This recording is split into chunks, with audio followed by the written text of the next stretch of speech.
السلام علیکم ورحمۃ اللہ وبرکاتہ۔ نحمدہ ونصلی علی رسولہ الکریم۔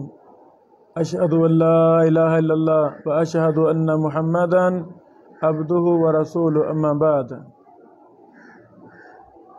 اتصال سند میں امام بخاری رحمہ اللہ کا منہج،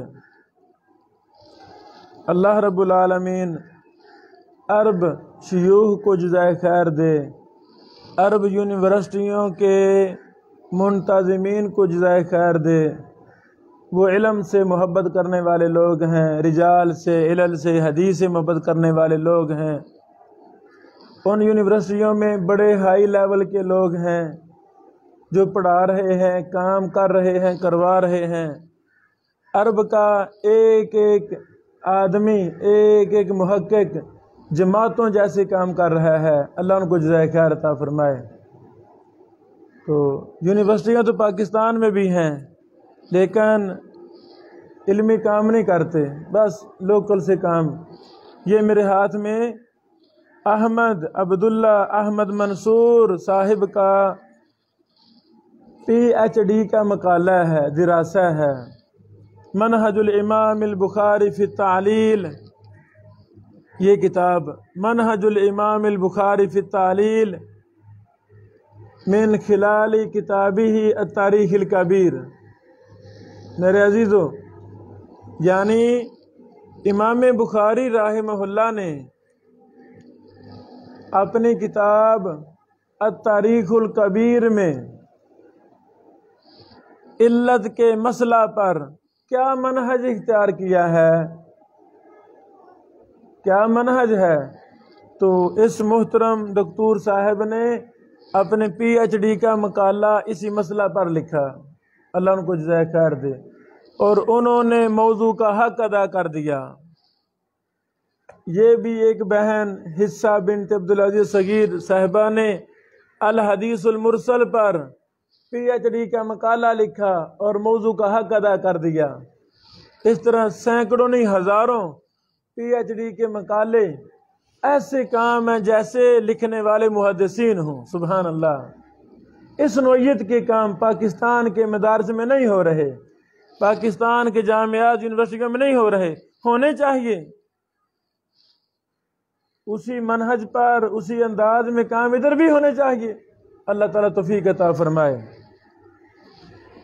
یہ جو کتاب ہے منہج الامام البخاری، اس کے مقدمہ میں دکتور صاحب نے بڑے اچھے انداز میں خلاصہ بیان کر دیا ہے، چونکہ کل مرسل کے اپوزٹ متصل ہے، اتصال ہے، اس پر ہم نے کچھ گفتگو کی تھی۔ اور اتصال سند یہ صحیح حدیث کی پہلی شرط ہے، جیسا کہ ہم نے کل بیان کیا کہ لاہور میں میں نے ایک دورہ کروایا ہے جس میں صحیح حدیث کی 5 شرطوں میں سے ایک ایک پر میں نے بڑے تفصیلی لیکچر دیے، تو YouTube پر موجود ہیں، وہ ضرور سنیں۔ صرف اتصال سند میں ہم کہہ دیتے ہیں جی سند متصل ہو، یہی کہتے ہیں نا صحیح حدیث کی تعریف میں 5 شرطیں، سند متصل ہو۔ او بھائی نہیں، سند متصل ہو، اس میں آگے بڑی باریکیاں ہیں، ایک لمبی چوڑی علم حدیث کی داستان ہے، جو میں نے کتاب لکھی ہے تحمل و ادا کے اصول و ضوابط، پچھلے مہینے میں دورہ بھی کروایا اور یہ کتاب بھی لکھی۔ اس میں میں نے 50 اصول لکھے ہیں اتصال سند کے، یعنی اتنا یہ باریک علم ہے اتصال سند کا۔ اللہ محدثین کو جزائے خیر عطا فرمائے۔ انہوں نے مستقل کتابیں لکھی ہیں اتصال سند پر، کچھ کتب میری لائبریری میں ہیں، میں آپ کو دکھا رہا ہوں۔ بہرحال میرے عزیزو، مرسل کے اپوزٹ اتصال ہے، اور اتصال سند یہ خاصیت ہے امت مسلمہ کی، یہ خاصہ ہے، اور کسی امت کو یہ شرف ملا نہیں۔ کل ہم نے اس پر مفصل بات کی ہے محدثین کی حوالہ جات کی روشنی میں۔ امام بخاری تاریخ اسلام کا وہ واحد انسان ہے، محدث ہے،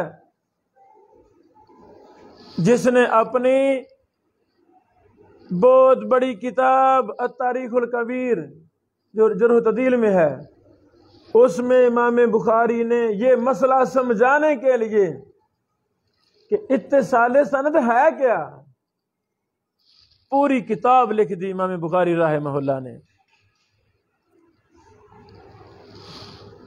شاگرد نے استاد سے سنا ہے، ہم اس کو کیسے ثابت کریں گے؟ یہ مسئلہ سمجھانے کے لیے امام بخاری نے پوری کتاب لکھ دی۔ جرح و تعدیل کے اقوال التاریخ الکبیر میں تھوڑے ہیں، بمشکل 500 قول ملے گا ہمیں، بمشکل اتنی بڑی کتاب میں، چونکہ امام بخاری رحمہ اللہ کا جو مین ٹارگٹ تھا وہ تھا اتصال سند کے مسئلہ کو سمجھانا، اور اس باریک بینی کے ساتھ کتب جرح و تعدیل میں سے کسی بھی کتاب میں یہ منہج نہیں اپنایا گیا جتنی باریکی کے ساتھ امام بخاری رحمہ اللہ نے التاریخ الکبیر میں یہ منہج اپنایا ہے۔ واضح؟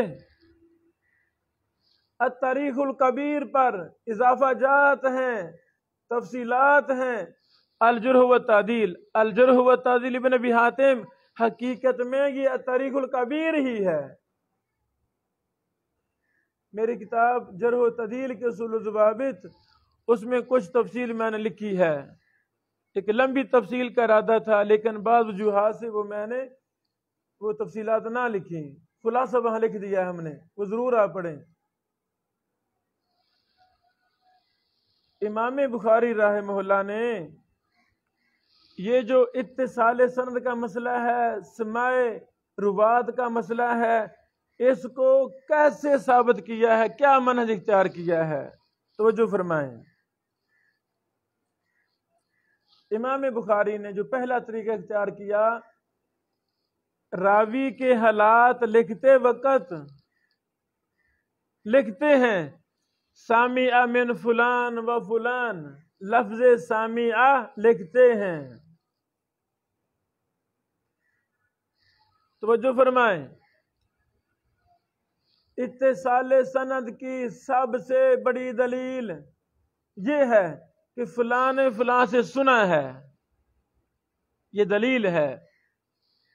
تحمل و ادا کے مسائل میں سے یہ مسئلہ ہے کہ صراحت سماع کے سیغے، سمیت، حدثنا، اخبرنا، انبانا، یہ 4 سیغے ہیں۔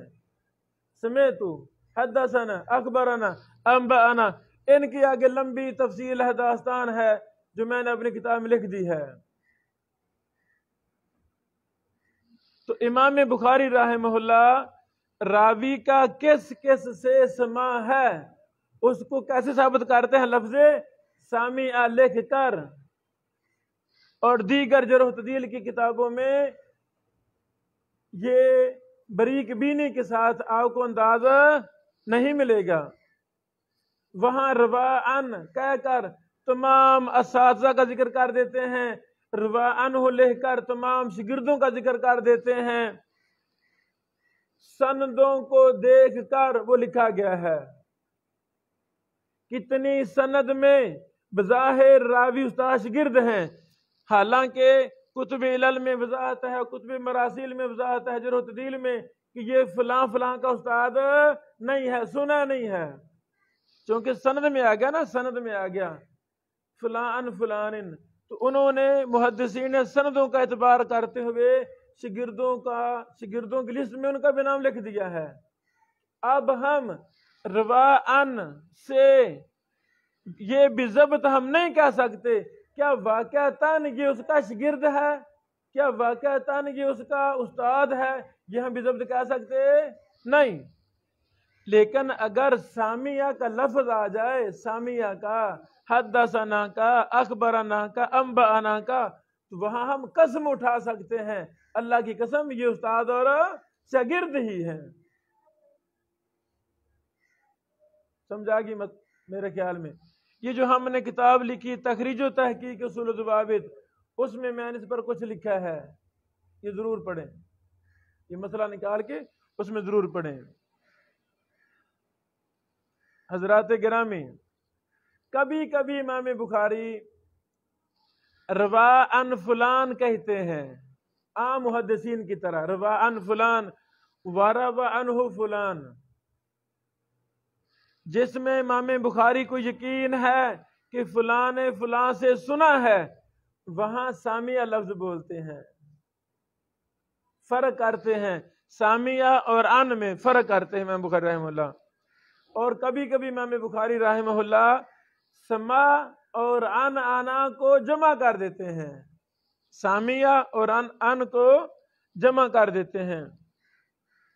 اس پر بڑی زیادہ مثالیں ہیں، میں چند مثالیں شیئر کرنا چاہتا ہوں، پھر یہ کتاب بھائیوں کے پاس ہے لائبریری میں، میری گزارش ہے یہ ساری بحث ضرور پڑھیں، اس کا خلاصہ لکھیں۔ مثال کے طور پہ خالد بن سمیر السدوسی سامعہ انسن و بشیر بن نحیک، لفظ سامعہ، تو لفظ سامعہ کیا ہے؟ یہ دلیل ہے کہ خالد نے انس سے اور بشیر سے سنا ہے، واضح۔ وعن ابن عمر سامع منہ الاسود بن شیبان التاریخ الکبیر، جلد نمبر 30 صفحہ نمبر 153 154۔ دوسری مثال، ربیع بن انس البکری سامع انس بن مالک و ابا العالیہ سامع منہ ابو جعفر الرازی و عبد العزیز بن مسلم و ابن المبارک و مغیرہ بن مسلم۔ میرے عزیزو، لفظ سامعہ آ گیا تو یقین ہو گیا ربیع کے یہ سارے استاد ہیں، ربیع کے سارے استاد ہیں، شک ختم ہو گیا۔ آگے لکھتے ہیں روا عنہ سلیمان التیمی، ربیع سے روایت کیا ہے سلیمان تیمی نے، فلا ادری سامع منہ ام لا، ان کا لفظ استعمال کیا، یہ مسئلہ سمجھانے کے لیے لوگوں مجھے نہیں پتا اس نے اس سے سنا ہے یا نہیں سنا۔ جیسا ہم نے پہلے اظہار کیا کہ لفظ سامعہ یقین ہے، سنا ہے، سند متصل ہے، تو ان میں اتصال لازم آتا نہیں، شک ہے، لکھا ہے امام بخاری صاحب نے فلا ادری سامع منہ ام لا، لکھ لیں۔ تاریخ الکبیر جلد نمبر 3 صفحہ نمبر 271 اور 272۔ سعد بن عبیدہ سامع بن عمر و عبد الرحمن و بن بریدہ سامع منہ منصور والعامش و علقمہ ابن مرثد، اساتذہ کے نام جن میں یقین ہے سنا ہے سامعہ سے، شاگردوں کے نام جن میں یقین ہے سنا ہے سامعہ کے ساتھ، وروا عنہ عطا، جن میں شک ہے سنا ہے کہ نہیں یقین نہیں ہے، تو وہاں روا کا لفظ لکھ دیا۔ نہیں سمجھ لگے بات؟ عام محدثین تاریخ دمشق، تاریخ بغداد، الجرح و تعدیل ابن ابی حاتم،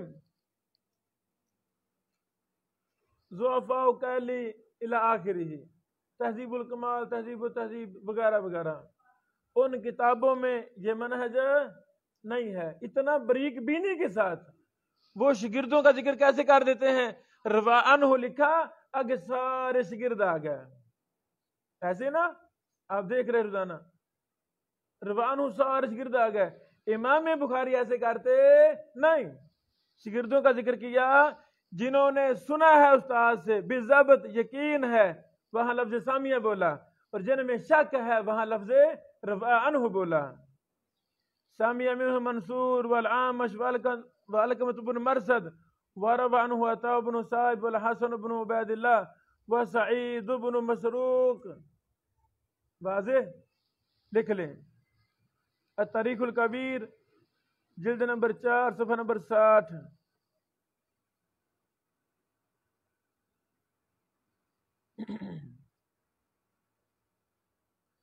دکتور خالد بن منصور الدریس، خالد بن منصور الدریس عرب شیخ ہیں. یہ وہ شیخ ہیں جنہوں نے حسن لذات ہی حسن لغیر ہی پر 5-6 جلدوں پر اپنا PhD کا مقالہ لکھا. سبحان اللہ. آراء المحدثین فی الحسن لذاتی ولغیری کے نام سے. نہیں سمجھ لگی؟ 5-6 جلدوں میں زخیم PhD کا اور حق ادا کر دیا جیسے کوئی محدث لکھ رہا ہے. ادھر بھی ہے نا دکاترہ، دکتور ڈاکٹر ادھر بھی ہے نا ماشاءاللہ. عرب کے دکاترہ اور پاکستانی دکاترہ میں زمین آسمان کا فرق ہے. اللہ تعالی رحم فرمائے. اللہ ہمارے بھی دکاترہ کو عرب جیسے محدثین بنائے. الا من رحم ربی. تو خالد بن منصور الدریس نے ایک کتاب لکھی ہے موقف الامامین، صفحہ نمبر 102 سے لے کر 106 تک. انہوں نے کافی زیادہ مثالیں بیان کی ہیں اسی مسئلہ پر کہ جب امام بخاری کسی راوی کے ترجمہ میں حالات میں لکھتے ہیں روا عنہ فلان، روا عنہ فلان، تو کبھی یہ سماع پر دلالت کرتا ہے، کبھی عدم سماع پر دلالت کرتا ہے. یہ فائدہ انہوں نے بیان کر دیا. اس پر انہوں نے کئی ایک مثالیں دی ہیں، کئی ایک مثالیں دی ہیں. یہ آپ یہاں سے دیکھ لیں.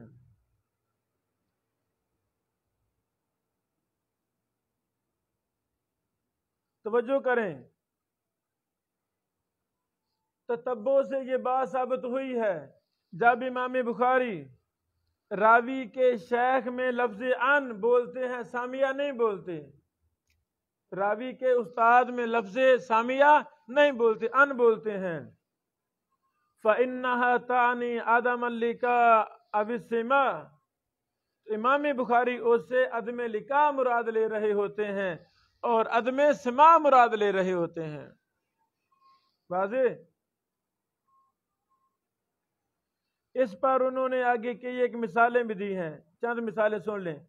قال الامام البخاری فی ترجمۃ یعقوب بن سلمہ اللیثی عن ابیہ عن ابی ہریرہ عن ابیہ عن ابی ہریرہ.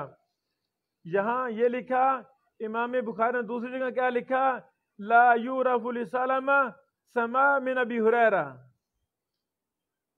ایک جگہ لکھا عن ابیہ عن ابی ہریرہ ان. تو قاعدہ کیا ہے؟ ان سے امام بخاری مراد یہ لیتے ہیں کہ سماع نہیں ہے، لقاء نہیں ہے. ہاں کبھی کبھی جیسے خالد ادری صاحب نے مثالیں دی کہ امام بخاری ان سے مراد سماع بھی لیتے ہیں، سماع کبھی کبھی وہ بھی لیتے ہیں. اس پر مثالیں ہیں. امام بخاری نے دوسری جگہ کیا کہا؟ لا یعرف لسلمہ سماع من ابی ہریرہ، کہ سماع سلمہ ابو ہریرہ سے ثابت نہیں ہے. دیکھ لیں تاریخ الکبیر جلد نمبر 4 صفحہ نمبر 76، جلد نمبر 8 صفحہ نمبر 392. اسی طرح کہا وقال فی ترجمۃ حمید بن اخت صفوان ان صفوان بن امیہ، ان کہا ان. ثم اخرج له حدیثا فی مکان آخر، پھر امام بخاری صاحب نے اس کی دوسری جگہ کوئی حدیث نقل کی. وقال کہا لا نعلم سماع هذا من صفوان، ہم اس کا صفوان سے سماع پہچانتے نہیں. سمجھا گی میرے خیال میں. اس طرح اور بھی مثالیں دی ہیں، اب یہاں سے پڑھ سکتے ہیں. کبھی کبھی امام بخاری جیسا ہم نے پہلے بیان کیا وَتَارَةً يَجْمَعُ بَيْنَ السَّمَاءِ مِنْ رَاوٍ، کبھی کبھی امام بخاری راوی سے سماع کو جمع کر دیتے ہیں. راوی سے سماع وَالرُّؤْيَا، اور دیکھنا سماع اور دیکھنا دونوں کو جمع کر دیتے ہیں.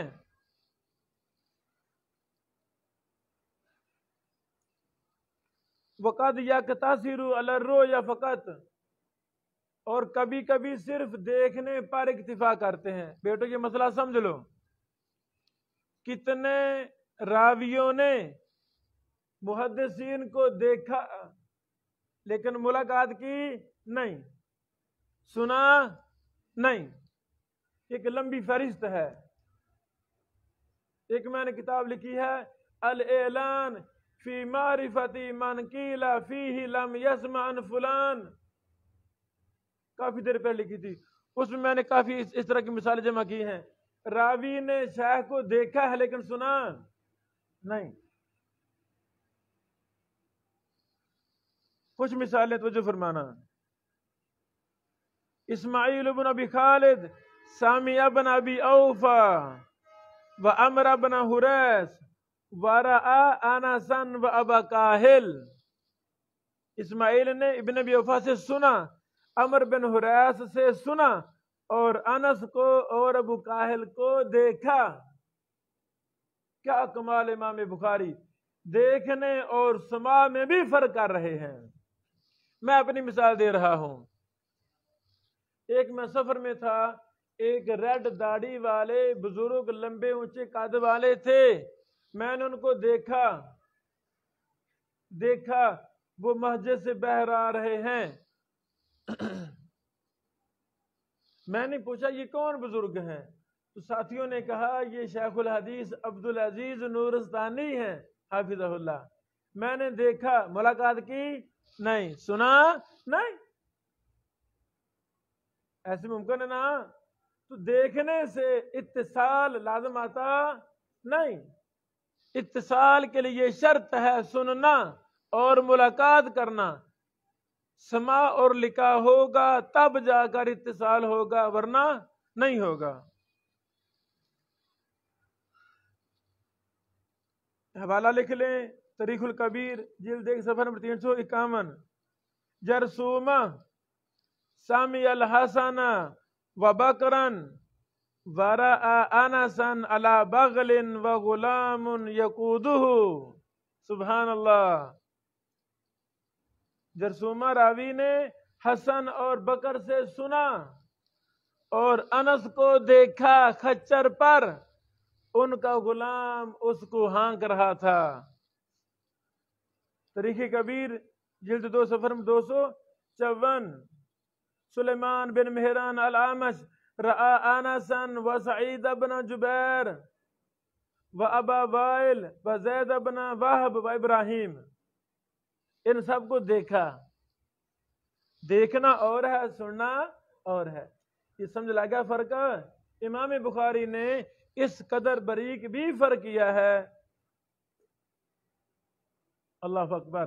دکتور صاحب لکھتے ہیں امام بخاری نے تاریخ کبیر میں 372 مرتبہ لفظ رعا لکھا ہے۔ اللہ جزائے خیر دے شاملہ کی ٹیم کو، یہ مکہ کا مؤسسہ ہے مکہ مکرمہ میں، اللہ ان کو جزائے خیر دے۔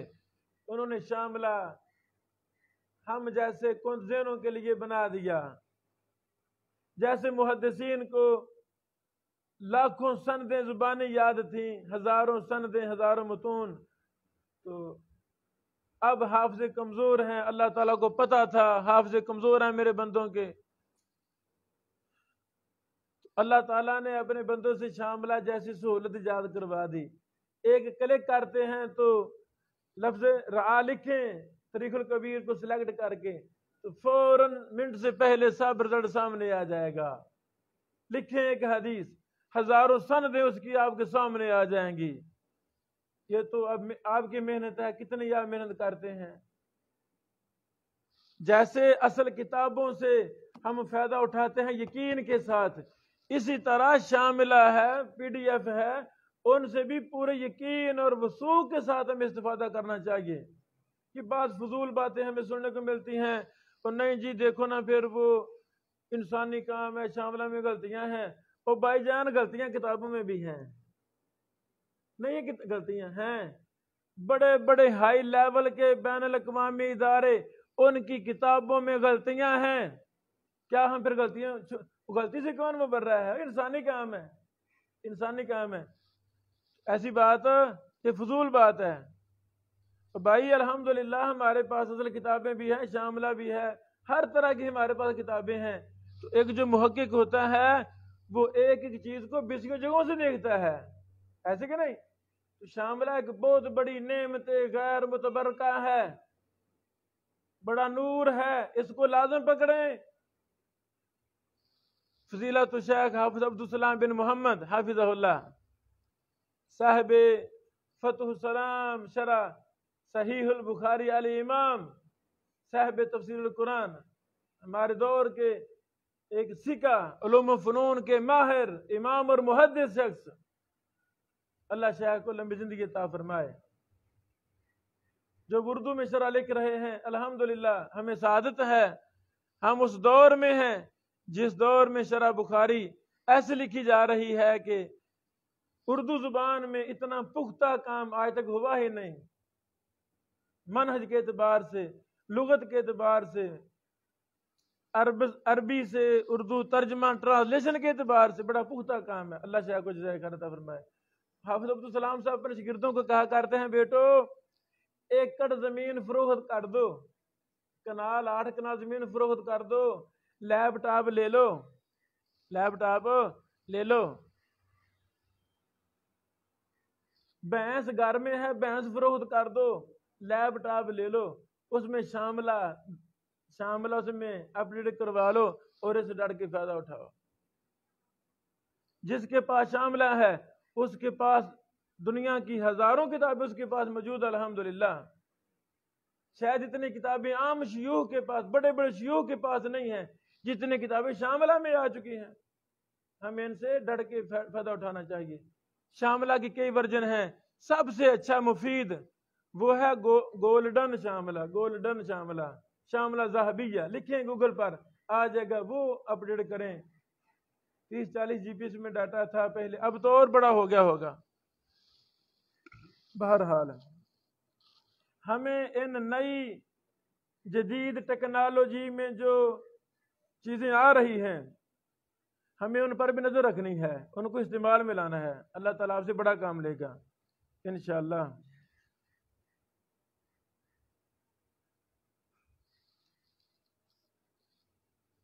اللہ اکبر.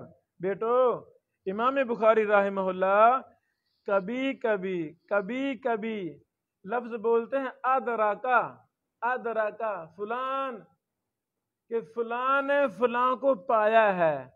سامعہ نہیں بولتے، رعا نہیں بولتے، بلکہ کیا بولتے ہیں؟ ادراکا. کیا بولتے ہیں؟ ادراکا.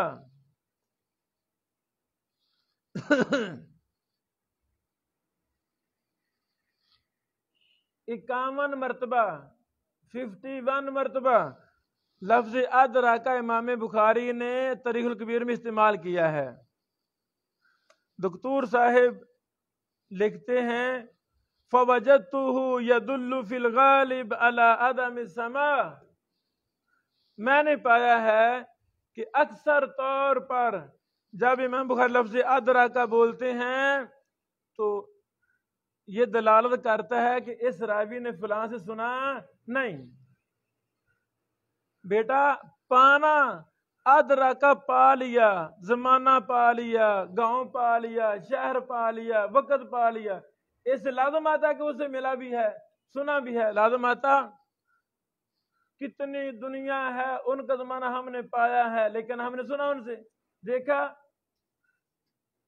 اسی کو فٹ کر لیں سلف پر. اب تو گوگل کا دور ہے، پھر بھی ہم نہیں ملاقات کر سکتے. ہمارے ساتھ گھر میں، ساتھ گاؤں میں، ساتھ شہر میں محدث بیٹھا ہے، ہمیں پتہ نہیں ہوتا. ایسے کہ نہیں؟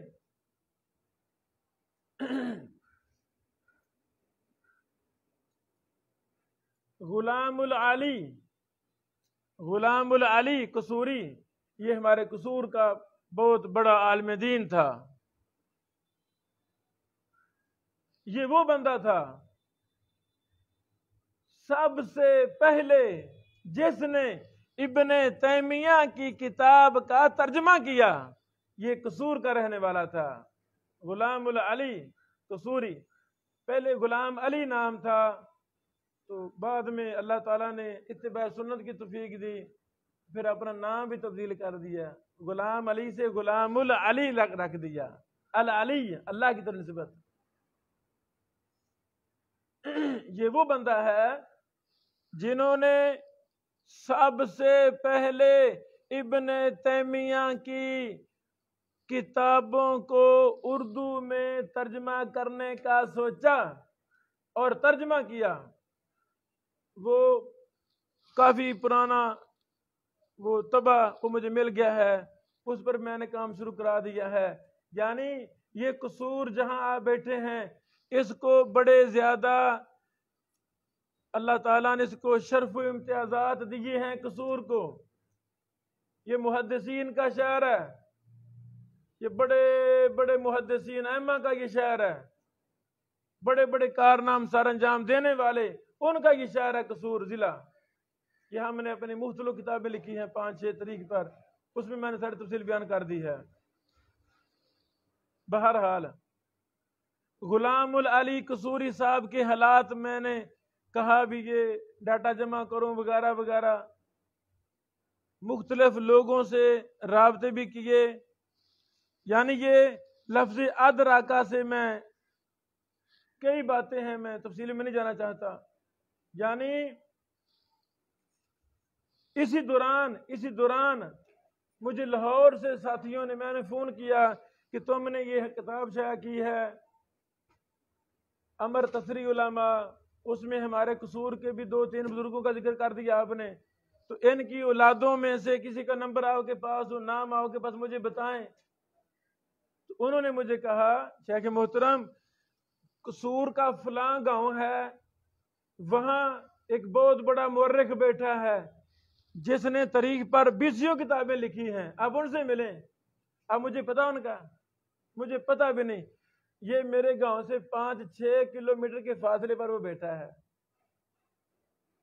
ادرا کا ایک شہر کے قریبی گاؤں میں 5-6 کلومیٹر کے فاصلے پر بیٹھا ہے شخص، 20 سے نے تاریخ پر کتابیں لکھی ہیں، تو مجھے ان کا پتا سمجھ آ گیا آپ کو۔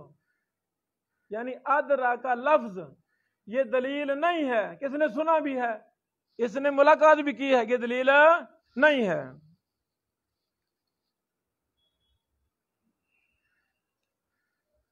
انہوں نے کافی مثالیں دی ہیں، مثلا محمد بن حاتب القرشی ادرک النبی صلی اللہ علیہ وسلم وهو غلام، نبی علیہ السلام کو پایا، کیا مطلب؟ نبی زندہ تھے، محمد رسول اللہ صلی اللہ علیہ وسلم تو یہ بھی زندہ تھا، محمد بن حاتب پا لیا، یہ بھی مسلمان ہو گئے۔ مثال کے طور پر مسلمان ہوئے یا نہیں ہوئے، زمانہ پا لیا۔ وَسَامِيَ عَلِيًّا، اور علی سے انہوں نے سنا، نبی علیہ السلام کو پایا ہے لیکن نبی سے سنا نہیں، علی سے سن لیا۔ اس پر کافی مثالیں دی ہیں۔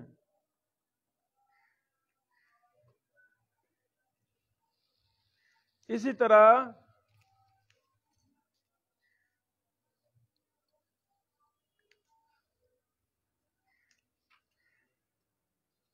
یعنی ایک بات پر دکتور صاحب نے دراسہ کیا ہے اور دلائل اکٹھے کیے ہیں، اللہ تعالیٰ ان کو جزائے خیر عطا فرمائے۔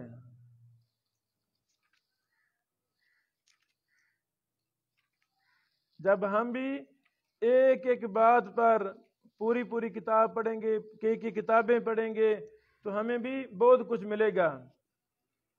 کثیر بن سلط الکندی حجازی ادرک عثمان بن عفان،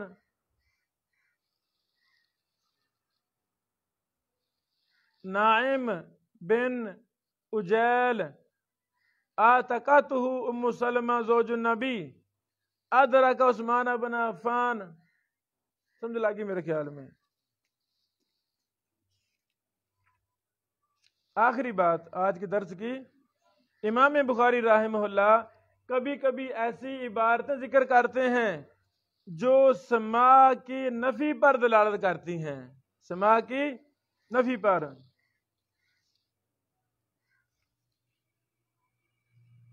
یا صراحت کے ساتھ لکھتے ہیں فلاں نے فلاں سے نہیں سنا، یا اپنے علم کی نفی کرتے ہیں، مجھے نہیں پتا سنا ہے کہ نہیں، یا وہ تردد کا اظہار کر دیتے ہیں۔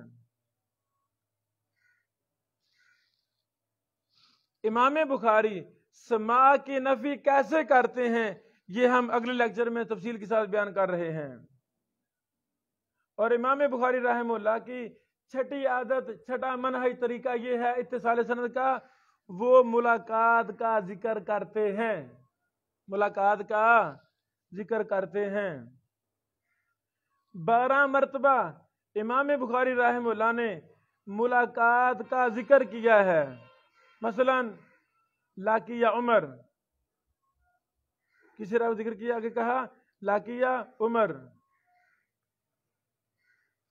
میرے عزیزو، یہ ساری بحث کرنے کا مقصد میرا یہ ہے کہ ہمیں اپنے علم و تحقیق کو، اپنے مطالعہ کو، اپنے دراسہ کو باریک بینی میں لے کر جانا ہے۔ دوسرا میرا مقصد یہ ہے کہ ہماری پوری دنیا پر نظر ہونی چاہیے کہ حدیث میں کیا کچھ لکھا جا چکا ہے، کیا لکھا جا رہا ہے، کیا شائع ہوا ہے، یہ ہمیں روزانہ کی اپ ڈیٹ لینی چاہیے۔ اب جدید دور ہے، کوئی مسئلہ نہیں ہے۔ تو اس کتاب کا مجھے پتا تھا، ہم ایک شیخ کے پاس گئے، شیخ عمران صاحب کے پاس، انہوں نے کہا شیخ آپ لے جائیں، کوئی مسئلہ نہیں ہے۔ آگے تو ہم لے جائیں تو کتنا فائدہ ہم لے رہے ہیں۔ یہ تھے ہمارے ائمہ محدثین۔ کل بھی میں نے جملہ بولا تھا، پھر میں دہرانا چاہتا ہوں، تابعین سے یہ مسئلہ سرزد ہوا، انہوں نے اپنے بعد واسطوں کو چھوڑ کر ڈائریکٹ نبی علیہ السلام سے بیان کیا، تو محدثین نے اس کو چھوڑا نہیں، پورا فن اسی مسئلہ پر قائم کر دیا، مرسل پر کتابیں لکھی۔ امام بخاری، دیگر محدثین نے کون کس سے سنا ہے، کس نے کس سے نہیں سنا، ملاقات کس نے کی ہے، اس پر مستقل کتابیں لکھ دی، تحمل و ادا پر کتابیں لکھ دی۔ تو ہمیں ان محدثین کی خدمات کو پڑھنا ہے۔ جیسے امام بخاری کی صحیح بخاری پڑھتے ہیں نا، تو صحیح بخاری سے بھی ضروری، صحیح بخاری پڑھتے ہیں تو ہمیں دین کا فہم آتا ہے، اس سے بھی ضروری علم سند ہے۔ علم سند نہیں آئے گا تو حدیث ہمیں کیا آئے گی؟ حدیث کا ترجمہ پھر ہم جانتے ہوں گے، ما لہ ما لی، جو سند آدھا علم ہے وہ ہمیں نہیں آئے گا، اس کے لیے ہمیں تاریخ الکبیر بھی پڑھنا ہوگی۔ چند دن پہلے میں نے گروپ میں ایک فوٹو شیئر کیا تھا، کلیہ حدیث والے گروپ میں، ایک عرب شیخ نے یہ تبصرہ کیا ہے، امام بخاری نے التاریخ الکبیر پہلے لکھی ہے پھر صحیح بخاری لکھی ہے۔